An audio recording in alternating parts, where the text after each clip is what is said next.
Achieving fame and fortune with an unconventional English language teaching system known as Crazy English, Li Yang is in the media again, but for a very different reason.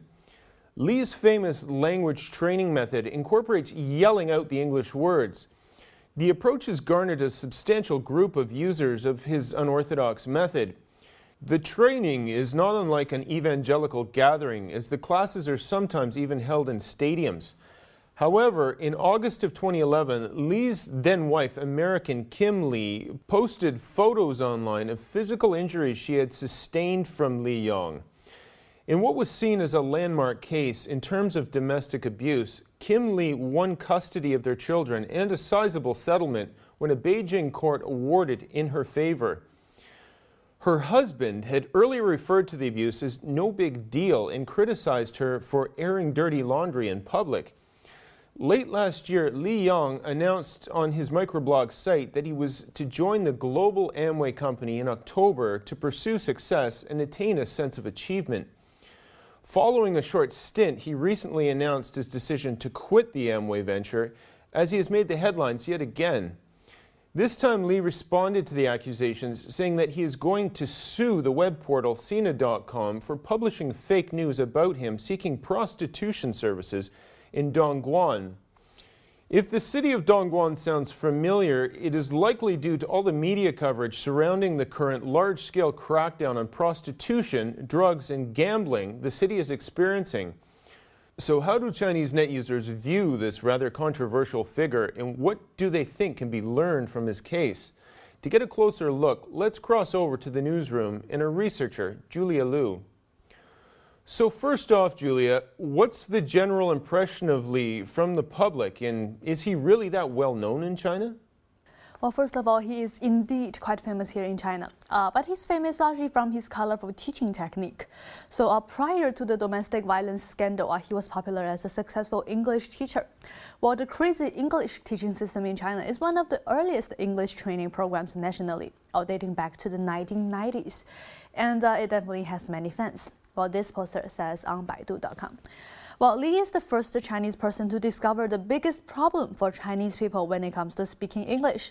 Well, they understand the grammar well, and they know how to read and write well. They just don't dare to speak. And Li managed to create this method of teaching people to be confident by shouting out English. Well, this poster, I Don't Like You, posted their recollection on Weibo.com, saying they might give a better portrait of Li's popularity. And it says, well, I still remember the days when I bought my first tapes from a Crazy English and shouted out English sentences again and again with the tape until I sounded just like the tape. Well, I bet few kids nowadays have this persistence. But Li's public image has suffered a huge downfall after the domestic violence scandal. For example, Yi Xiaobin says on Tieba.baidu.com. Well, it's undeniable that Li is a successful businessman who found the right business opportunity when he noticed the Chinese people's difficulties learning English. But domestic violence, it's simply unjustifiable. Yes, speaking of domestic violence, Julia, this is a problem that hasn't received much attention in the Chinese media until recently. What do net users have to say about this issue? Yes, you're right. And in fact, many net users think the exposure of Li's case is a milestone in China regarding this issue. Well, this poster says on Sohu.com. Well, not too many people were concerned with this issue until Li's case was widely reported.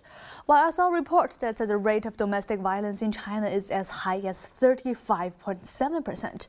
But in most cases, these victims chose to keep quiet. Especially in a country like China, where people believe that family troubles are not a thing that to be talked about in public. Meanwhile, some posters see some deeper issues that need to be dealt with as a result of this case. Li Liyan says on People.com. Well, one thing worth noticing is that Li once said in an interview that he thought that his actions would have broken the law if he were in the US when he started beating his wife. And even when Li turned himself in to the police, a report said that the police simply didn't know how to deal with the situation since they hadn't handled such a case before. Well, this shows how much is still left to be done by the government when it comes to the laws and regulations protecting victims of domestic abuse. And many posters praised Li's wife, Kim, for having the courage to dare to tell the truth. While Chu Jiu says on CNFOL.com. Although equality amongst the sexes has improved in recent years in China, it still has a long way to go in China.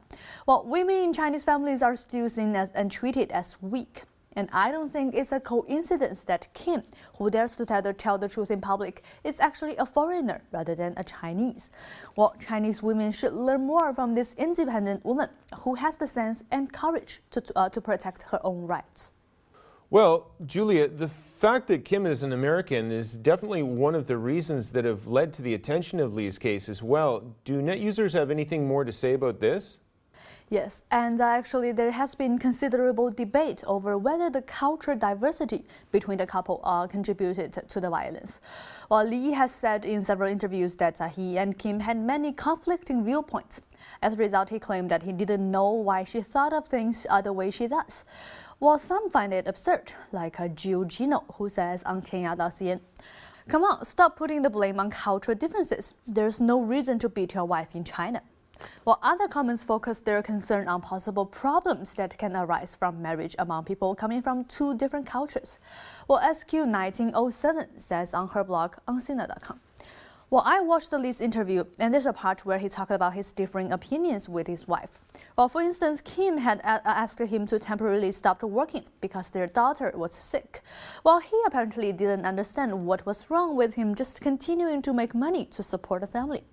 Well, I'm married to a Canadian man myself. I do know clearly what Lee is talking about. The people raised in Western cultures put more emphasis on family. While in China, men who go home directly after work are sometimes seen as not working hard enough. Well, finally, this poster Xue Yong has this take on ycwb.com. Well, cultural differences seems to have become an all-purpose excuse when people are trying to defend their behavior. But while we are part of a culture, we are also one of the forces to change our culture. People should take responsibility for their own lives. Some interesting views on a most important issue in China. Thanks, Julia. And that was China Take researcher Julia Liu with a look at some views on the Li Yang case and the important issue of domestic violence in China.